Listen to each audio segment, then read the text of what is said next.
Hi everyone, welcome back to our channel. I'm Taylor. I'm Blanca, and today is Wicked Wine Wednesdays, where we talk about true crime and sample wines. Today we'll be discussing the Stephanie Parze case. So if you like wine and true crime, don't forget to like, comment, and subscribe.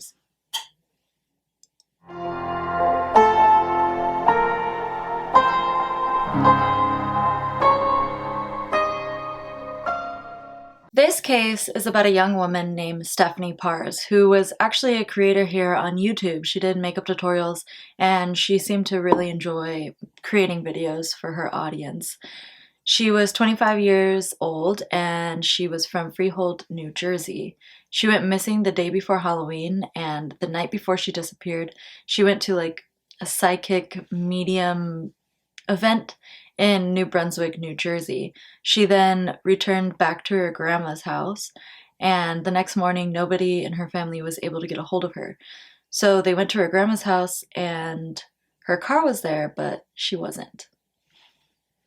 Stephanie's father had said that she had posted a video on Snapchat driving to her grandma's house. She was supposed to send her mom a message once she got there, but her mom had never heard from her. So then her friends and family started posting all over her social media accounts and then reported her missing as well. The search for her began on November 4th of 2019.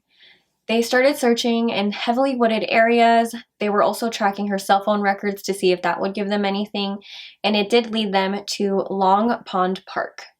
Unfortunately, though, there was no evidence found at the park, so unfortunately, they just couldn't make any arrest with no evidence. I mean, what you gonna do? There was a man aged 29 who was named John Ozbilgen. He was a former boyfriend of Stephanie Parze, and he was arrested for possession of child pornography. When he was arrested, the police went through his house and they said the search had nothing to do with the disappearance of Stephanie Parze, but rather the possession of child pornography. Parze and Ozbilgen had posted on Facebook that they were in a relationship, and this was in August of 2019. Ozbilgen was charged twice for assault from a former partner. The first time being in June when Ozbilgen allegedly dragged the victim by her hair, causing injuries to her. The second one being in September when Ozbilgen allegedly backhanded the victim across her head, and this is the same victim for both of them. And she had stated to the police that she was fearful of him and she was scared that there would be more assaults to come from him. After being arrested on November 8th for child pornography, he was then released from jail on November 19th. Family members, volunteers, and multiple fire departments from Monmouth County were still searching for Stephanie. Ozbilgen died of an apparent suicide on November 22nd, just several days after being released from jail. Convenient? I think. His family still decided to cooperate with the Freehold Police Department. After his death, he was identified as a person of interest in Stephanie's disappearance. They did find 10 angry text messages to her the day before she had disappeared. They were unanswered, however. There was also 2 suicide notes that they did find left behind by Ozbilgen. One was for his family, and one was for his ex-girlfriend, the one prior to Stephanie. So the note to his family reads this: "Sorry about all this craziness. I've been miserable for so long now. I had enough. Thanks for everything. I can't do life in prison. Most of the stuff you will hear is true, except the child porn. I would never do that. Use the pics of me in Redacted for the funeral. That was the only time in my life where I was truly happy. I want Redacted to help plan everything with you. Tell her I'm sorry and I love her. She was so good to me. We had an amazing life. I effed it up. She only did good for me. I dug myself in a deep hole. This is the only choice. I love you guys." 2 teenage boys were walking and they stumbled across the remains of a body on Sunday afternoon just south of Old Bridge, approximately 20 minutes from Stephanie Parze's house. On Monday, January 27th, 2020, the remains were confirmed to be Stephanie Parze. The prosecutor, Mr. Gomiccioni, also informed the public that Ozbilgen had died from an apparent suicide. And in the note that he left behind for his parents, there was enough evidence in it for them to say that Ozbilgen was responsible for the death of Stephanie Parze. Specifically when he says that he couldn't do life in prison and that most of what his parents will hear is true except the child pornography. Mr. Gramiccioni says that's enough for them to be convinced it's him. Mr. Gramiccioni also believes that Ozbilgen acted alone and that there are no other suspects, and he specifically says it was him and only him. A lawyer for the Ozbilgen family does confirm that the note was from Ozbilgen himself. They don't really comment on anything further from that. He does also state, though, that the Ozbilgen parents do send their sympathies to the Parze family in regards to the whole matter. However, John Ozbilgen himself was never actually charged for the murder of Stephanie Parze. Which I think is pretty sad because I just feel like she didn't really get justice. Yeah. Like, they got closure, I feel, at least, like, on the matter at hand. Yeah. But there wasn't really, like, any justice for it. Yeah, and it's not like they had hardcore evidence that pointed straight at him. Like, yeah, he left. First of all, like, Stephanie was just missing. Yeah. You know? Like, nobody had found her. And the fact that he did commit suicide kind of, like, points the finger at him already. Yeah. Because she was never found. So, like, obviously, if you do that, it's kind of like, well, why would you do that? And I mean, even though there wasn't, like, really a confession, just saying, like, oh, I can't whatever, do life in prison, you know? Like, whatever you hear is going to be true. First of all, who knows what they were going to hear? Yeah. Like, you don't know anything. Like, yeah. She wasn't even found for 3 months. Yeah. Like, and he's like, yeah, whatever you hear is true.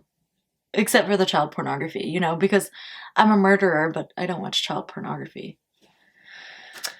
Oh. Whatever. Yeah, it's just sad, you know? I feel like, first of all, suicide is not okay. You know, nobody should commit suicide ever.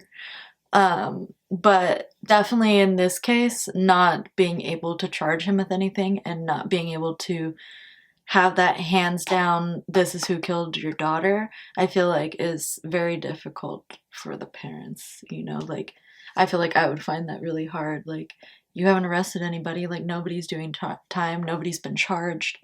That's why it's like, I do feel like you get the closure because you at least, like, know who killed her. Or supposedly. Yeah, or who supposedly killed her.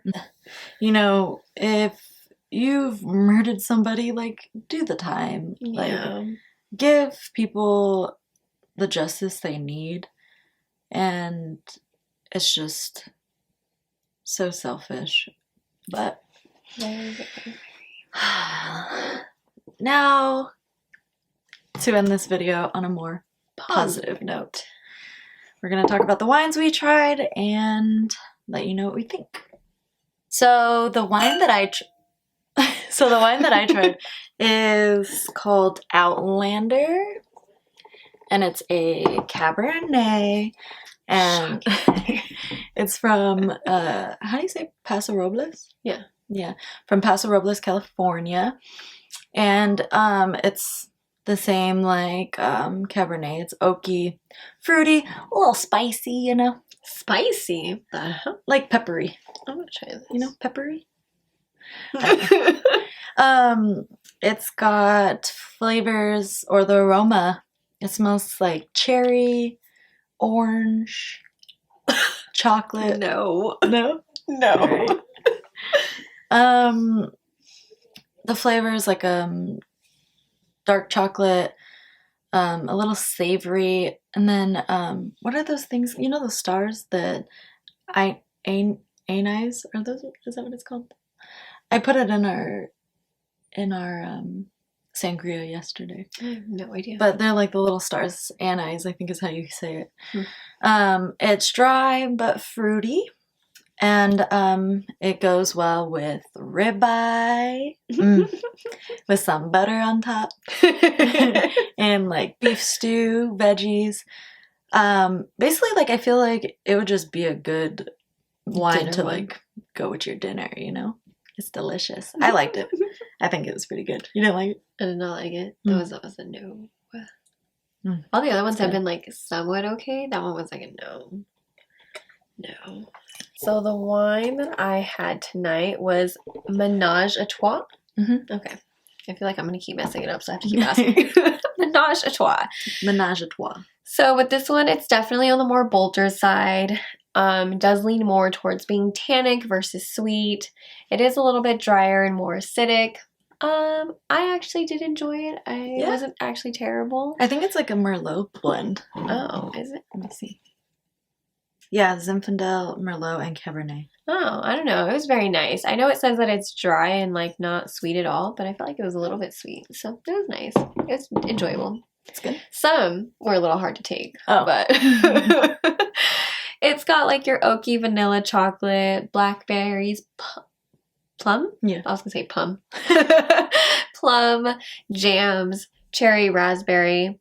It pairs very well with beef, lamb, veal, poultry. So if you like any of those things, Yeah. If you like eating dinner. basically have a red wine is Yeah. what we're getting at. Red wine goes good with savory things. Yeah, I guess that would make sense. Thank you everybody for watching, and we can't wait to see you next Wednesday. Bye!